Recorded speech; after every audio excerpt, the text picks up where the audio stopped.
stand. It's going to be fine. Okay, so hello, my name is Emma. I am one of the small group leaders for high school. You guys have seen me around. You all know me. And today we're talking about a topic that is very close to my heart and near and dear to me.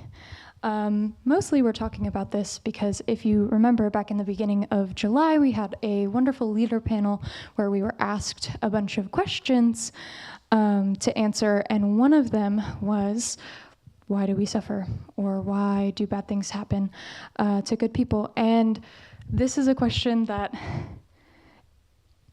has many different versions, and all of them are asked very often. And for me personally, they were a reason that I stepped away from faith, but also finding comfort and answers and being okay without having answers is why I came back to faith. So this is super near and dear to my heart, and I'm not on stage because I want to be closer because this is a more, yeah. So the question is asked a million different ways. Why do we suffer? Why does God let bad things happen to us? Why do bad things happen to good people? Why do good things happen to bad people? And this is a very hard question to answer. People have been asking it for thousands and thousands of years, since even before Jesus was walking on the earth. Many people have spent their entire lives devoted to just asking and answering this one question. That being said, I'm not going to be able to answer it for you tonight because I am not going to claim that I know more than those thousands of people who came before me or the many theologians and people who studied it for years and years and years. I'm just going to do my best to be honest about what I have learned and the struggles that I've had and share with you how to be okay with not having all the answers, maybe some answers that you'll get greeted with when you're out and about in different places, and how even when we don't have answers, we can still have hope and comfort through suffering we may go through.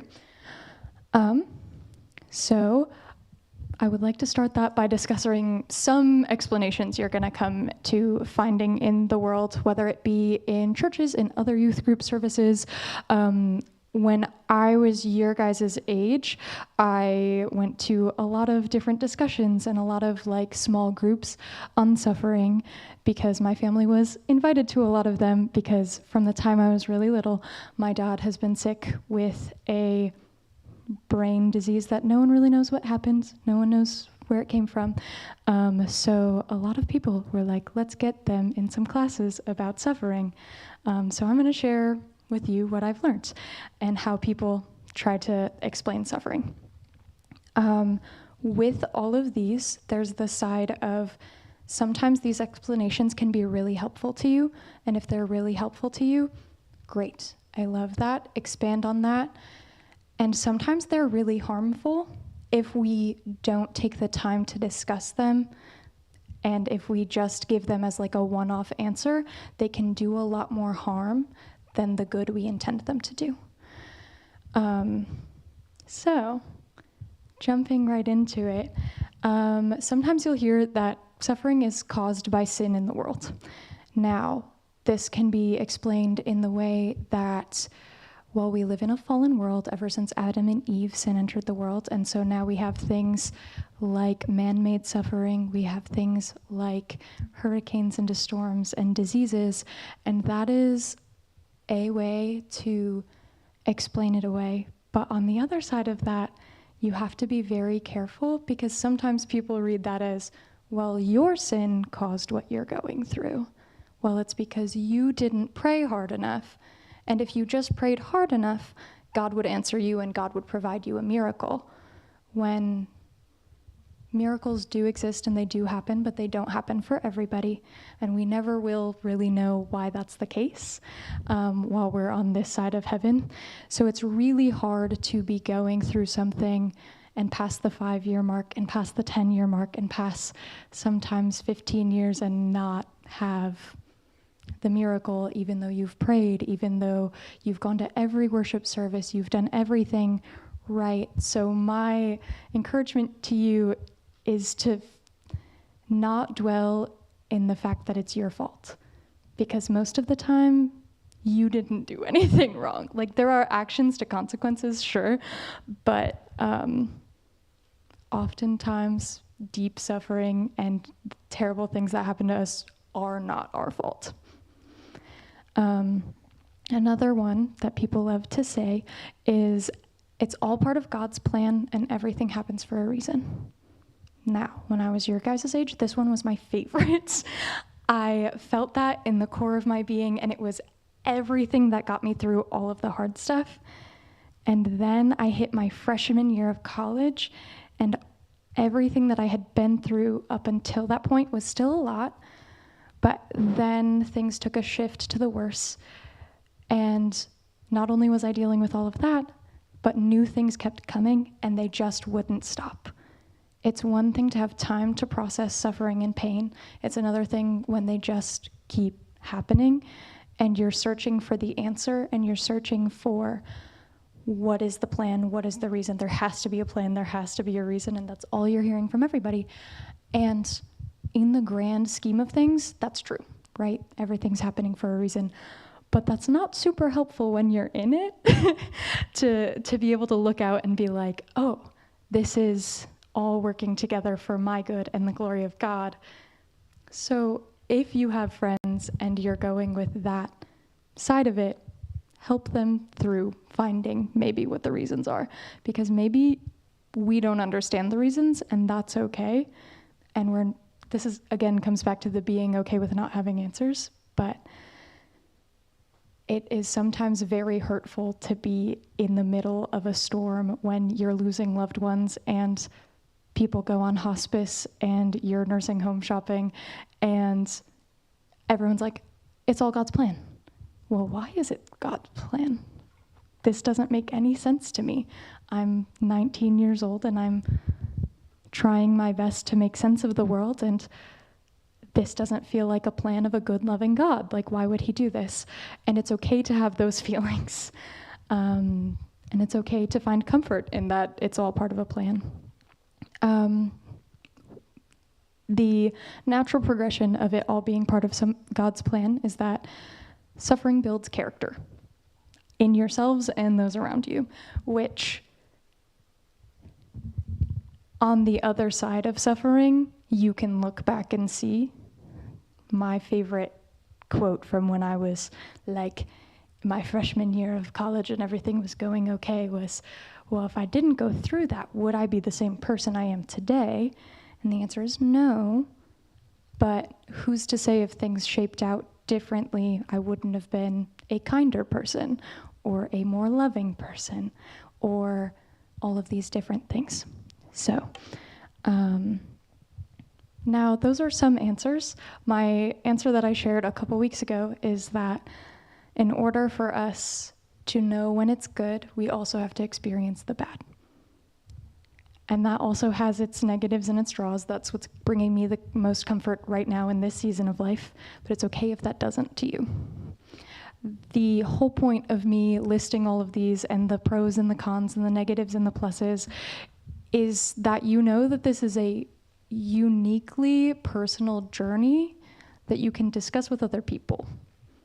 You don't have to go through it alone. You can rely on other people, and I'll talk about that more later. But these are answers you're going to have to figure out for yourself, because I'm not going to be able to tell you that. Sammy Joe's not going to be able to tell you that. Mason's not going to be able to tell you that. And that's okay. Now, with all of my, you're never going to get an answer, and anyone who's trying to give you an answer is lying or selling you something, I did want to give you some hope, right? Like, I'm not just here to be all doom and gloom and there are no answers, give up trying. Absolutely try for those answers.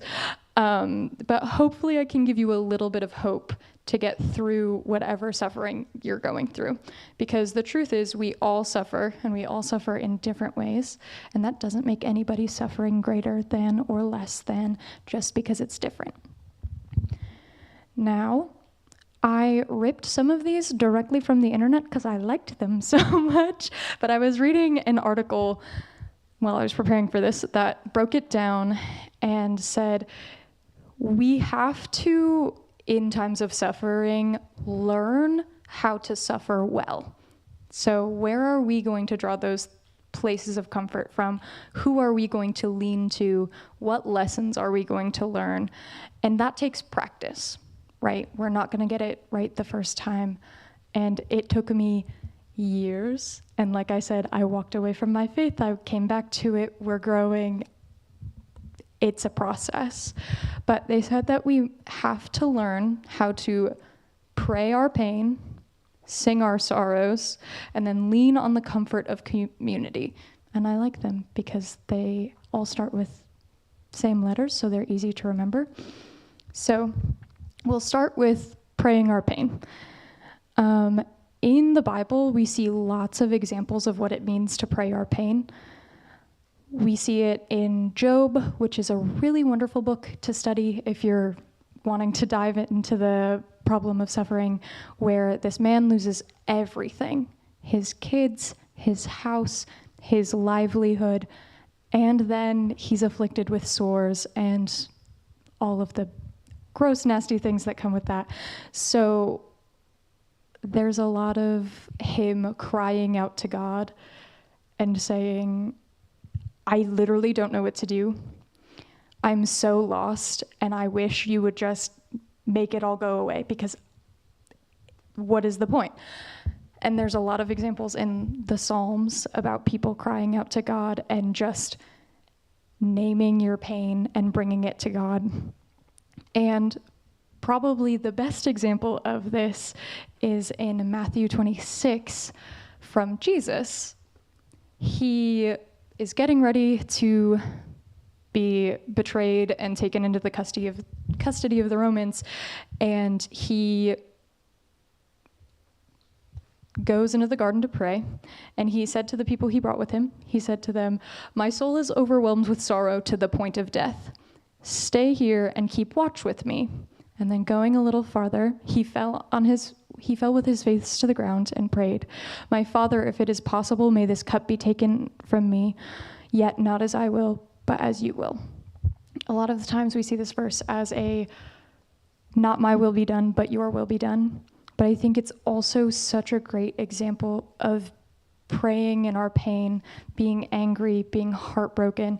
He is overwhelmed with sorrow to the point of death. He's sweating blood, and yet he's bringing it to God. And he's saying, not my will, but your will. You have a plan, and I may not understand it right now, and Jesus understood it, but if there's any other way to make it happen, please make it happen that way. And one of the best things I was told when I was your guys' age that was really helpful to me is that if you didn't know this already, you can yell at God. And I didn't know that because I grew up in a church that was like, you're going to be reverent, you're going to be respectful. It's going to be, please may I, please may you, yes and amen. And I never really knew that you could be mad at God and that didn't make you a bad person. So my advice to you is if you're going through really hard things and you do not understand and you're really confused and you're getting angry and you're mad and you're upset, you can yell at God. Like, that's totally okay, because if there's anyone who's gonna understand and if there's anybody who can get it, it's gonna be God. And he's not gonna get mad at you that you're angry. He's not gonna love you any less because you're yelling at him. He will scoop you up while you're crying, and he will also stand there and take it when you're mad at him. And that was really healing for me as a person who didn't know that was even an option. So that's the first point, praying your pain, bringing it to God. Sometimes even when you can't name it and you don't know how to say the right words, there are so many times where I just say, I can't do it anymore. It's yours. And if you don't take it, I'm done with it. Literally, it's up to you now. I can't do any more. And that's how you start. The next part, singing our sorrows. Wade told us the story 2 weeks ago about the guy who wrote "It Is Well With My Soul" after great tragedy, right? He lost his wife and kids to a storm. In the midst of such suffering, instead of like drawing in on himself, which is okay for a time, he turned it into a way to worship. Now, singing your sorrows can be literal or figurative. I personally, when I'm feeling grief, mostly, that's the emotion I feel most when I want to go sing, I will turn on my grandfather's favorite hymn, and I'll start with that, and I'll let the Spotify shuffle to different hymns and songs, and I'll just sing until I can't anymore or I feel better. Because there's something about being reflective and focusing on your art form, worshiping God, even when you're really upset and you're heartbroken and there's nothing you can do and you've come to the end of yourself. Even when I had walked away from my faith, I would find myself in the study rooms and the practice rooms in the bottom of our fine arts building at college, just singing my grandfather's favorite hymns because I was sad and I was missing him. So this doesn't have to just be singing. Not all of us are musicians. This can be drawing something because you're angry and you need to get it out. It can be even as simple as getting out into nature and just trying to distract yourself by going, isn't this a beautiful world that our Creator has given us? And even if I'm upset and I'm destroyed, like looking for the bright things, changing our heart attitude from just the sadness to reflecting on it and reflecting on things that are greater than us as well. The Psalms are a really great example of this because songs are psalms, as Wade taught us earlier. My favorite example of this is Psalm 13. We see at the beginning of the psalm, the psalmist writes, "How long, O Lord, will you forget me forever? How long will you hide your face from me? How long must I wrestle with my thoughts and day after day have sorrow in my heart? How long will my enemy triumph over me? Look on me and answer. My Lord, my God, give light to my eyes, or I will sleep in death, and my enemy will say, I have come over him, and all my foes will rejoice when I fall. But I trust in your unfailing love. My heart rejoices in your salvation. I will sing the Lord's praise, for he has been good to me." Now, that's a lot of hurt. And to be able to bring it to God with a praise, with a worship, even though you're so angry and so heartbroken, how long, oh God, will you please just answer me? I keep asking. No? Okay. But I'm going to praise you anyway. And this is through any form of worship that you enjoy to do. Our final point of hope, leaning on the comfort of community. This one is what has been personally most impactful to me because it is what brought me back to faith when I couldn't find the answers and I was just heartbroken and sad and all of these things kept happening. It's also probably the one we can learn most from if you aren't currently going through suffering, right? How can we be a community to lift up those around us who are suffering? Because in Romans 12:15, we're called to rejoice with those who rejoice and mourn with those who mourn. This means that when we're in our times when we're maybe not mourning, we come around those who are and we mourn with them. Grief can be a really messy thing, and there is nothing that is more comforting than being able to, even if you cry alone in your room and you're screaming and you're crying and you're a complete mess, knowing that you have someone to call right after is life-changing. My freshman year, I had a really close loved one pass away. And I had a friend who walked me back to my room after the class that I found out in. And she said, "You're going to take some alone time, and then we're doing dinner together because you're not going to sit alone in your room all night because that's not good for you." and you call me if you need anything. And I mean anything. And we're like besties to this day, and I didn't even really know her before that happened. But having that community to lean into when you're hurt, because everyone suffered, right? We've talked about that before. So they may not understand your particular brand of suffering. Maybe they haven't lost a loved one. Maybe they haven't experienced the betrayal of a friend. Maybe their parents haven't gotten divorced. But everyone's done something. Everyone's gone through something. So how can you lean on them when you need it, which is really hard to do, and how can you help support others? So those are my points of hope, and I'm sorry I can't give you answers on why suffering exists.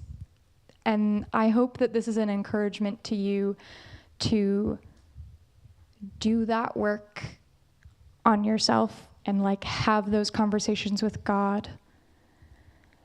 And also, my like final last takeaway that brings me the most comfort ever is that if there is anyone who understands the suffering that we are going through, it is our Savior, right? Because God came down in human form as Jesus and went through human life, he knows what it's like to suffer. While he was here, he lost his earthly father. One of his closest friends died. He was betrayed by another one of his closest friends. He knows what it is to hurt physically and be tortured and to die one of the most agonizing deaths in all of history and to be mocked. And so if there's anyone who's going to understand, it's Jesus. So that's really comforting to me. It goes back to I didn't even know I could yell at God. I didn't even know that God understood what it was to be human in such a meaningful, tangible way. So if you feel like no one can possibly understand what you're going through, because I've been there, there is someone who does understand, and that's God. So yeah, there are no right answers, but I hope it gives you comfort to know that you can lean on others, that there are ways to find hope even if things are really bad. I will pray us out, and then we'll head to small groups. Dear God, thank you for bringing us here safely, and thank you for each other and the community that we have built and grown here. Lord, I pray that you help us find the okayness with not having answers, because it's not just this topic, it's a lot of topics out there where we're searching and we're searching and we're searching and there's just no good answer to be found. Help us be okay with that, and help us work with you towards finding those answers that we can't find. Lord, be with us as we go through our weeks. Amen.